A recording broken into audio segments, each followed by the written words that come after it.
Amigos, ¿cómo están? Soy Pepe Centeno, director de la empresa encuestadora Más Data de Puebla. Estoy aquí con ustedes porque quiero presentarles los resultados de nuestra última encuesta derivada del penoso accidente que sufrieron Marta Erika Alonso y su esposo Rafael Moreno Valle, la gobernadora de Puebla y el senador líder de la fracción parlamentaria de Acción Nacional en el Senado de la República. Como todos ustedes saben, el pasado 24 de diciembre sufrieron un accidente en un helicóptero y ambos perdieron la vida junto con otras 3 personas, los 2 pilotos y un asistente del senador Moreno Valle, lo cual pues ha generado una serie de circunstancias políticas y sociales en el estado de Puebla que es preciso documentar a través de una encuesta. Entonces nosotros, fieles a nuestra tradición, lo hicimos.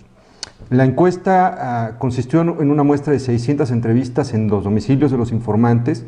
Se levantó el fin de semana siguiente al accidente, esto fue el 29 y el 30 de diciembre. La muestra fue de 600 entrevistas, lo cual tiene un margen de error de más o menos 4%. Empecemos con la encuesta. Le preguntamos a los poblanos, ¿me podría decir lo que pasó el pasado 24 de diciembre a Rafael Moreno Valle y a su esposa, la gobernadora Marta Erika Alonso? El 98% contestó sí, murieron, sufrieron un accidente en helicóptero y solamente el 2% no pudo responder qué es lo que había sucedido. Lo que significa que la noticia del penoso accidente que sufrieron estas personas fue ampliamente conocida por la población del municipio de Puebla. La siguiente pregunta: Marta Erika Alonso y Rafael Moreno Valle tuvieron un accidente fatal el 24 de diciembre mientras viajaban en un helicóptero. ¿Qué siente usted ante esta noticia? Fíjense, muy interesante. El 25%, que es la respuesta más alta, con más frecuencia, dice que sintió incredulidad. El 24% declara indiferencia, el 21% asombro, el 12% tristeza, el 10% coraje, el 3% dice sentirse alegre, el 1% miedo y otras respuestas el 2%. Cerca del 4% no pudo responder. La siguiente pregunta, fíjense, la muerte de Marta Erika Alonso y Rafael Moreno Valle, que eran opositores a López Obrador y a Luis Miguel Barbosa, ha desatado diferentes opiniones. Algunos creen que el presidente Andrés Manuel López Obrador pudo ordenar la muerte de sus rivales políticos. Otros que pudo ser Luis Miguel Barbosa porque su muerte obligaría a nuevas elecciones. Otros creen que pudo ser el crimen organizado. Otros que fue un accidente hasta que no se confirme lo contrario, y algunos opinan que fingieron su muerte para escapar de la justicia. ¿Usted qué opina? La respuesta con mayor frecuencia, 52% de las personas nos dijo, están vivos, fingieron su muerte. El 18% opina que fue un accidente, el 8% que los mató el crimen organizado, el 2% que Barbosa es el culpable, solamente el 1% hace responsable al presidente López Obrador, al 3% no le interesa, 2% también nos mencionó otra hipótesis del accidente y el 13% de plano nos dijo que no sabía. Lo que resalta es este 52% que cree que la exgobernadora y el senador Moreno Valle se escaparon de la justicia.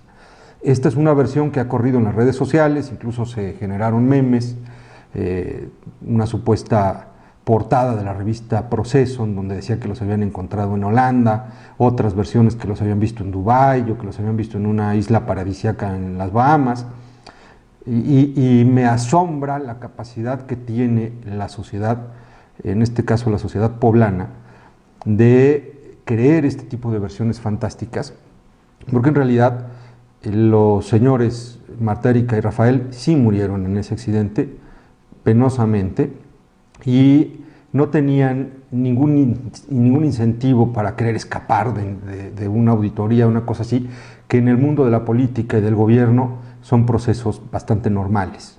Nosotros, los ciudadanos, tenemos que tener mucha claridad sobre lo que pasa en el mundo político y no dejarnos llevar por versiones fantásticas, ni nombrar culpables sin antes conocer los resultados de una investigación seria. Vamos a ver la siguiente pregunta. Debido a la muerte de la gobernadora Marta Erika Alonso, el Congreso del Estado debe nombrar a un gobernador interino, quien convocará elecciones extraordinarias.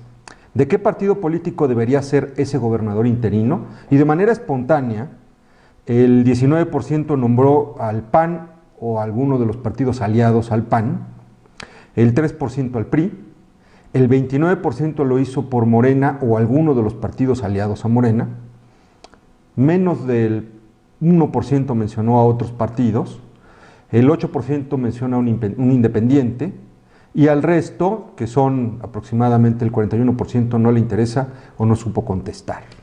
Básicamente lo que podemos ver en esta respuesta es que cuando presentamos las opciones de los partidos, Morena tiene mayoría. Replanteamos la pregunta en la siguiente que les voy a leer, ¿no? Y vamos a ver cómo quedaron las respuestas. Fíjense, si usted pudiera elegir entre un militante de algún partido político o una persona de la sociedad civil apartidista, ¿por cuál de esos perfiles usted votaría para que fuese el gobernador interino de Puebla? El 35% prefiere que sea alguien de algún partido político, el 32% de la sociedad civil, el 15% es indiferente, no le preocupa si es uno u otro, y el 18% no supo o no contestó. Lo que significa que hay básicamente un empate técnico entre que fuera un gobernador interino de corte ciudadano o un gobernador interino militante de algún partido político. También le preguntamos a la gente quién le gustaría que fuese el gobernador interino y lo hicimos de manera espontánea, es decir, no sugerimos ningún nombre, sino que la gente nos respondió el que le venía a la mente.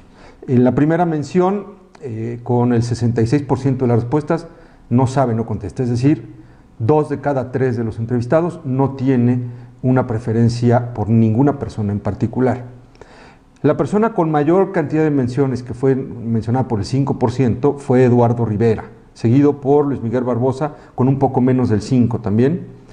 Alguien de Morena, el 4.5%, Tony Gali el 2%, Luis Bank también el 2%, Enrique Doher 1.5%, algún ciudadano 1.2%, alguien del PAN 1%, Blanca Alcalá 1%, y con menos de 1% hay muchos, entre ellos Enrique Cárdenas, Nancy de la Sierra, Fernando Manzanilla, Alfonso Esparza, Gabriel Biestro, José Juan Espinosa, Melquiades Morales, Abraham Quirós, ¿no?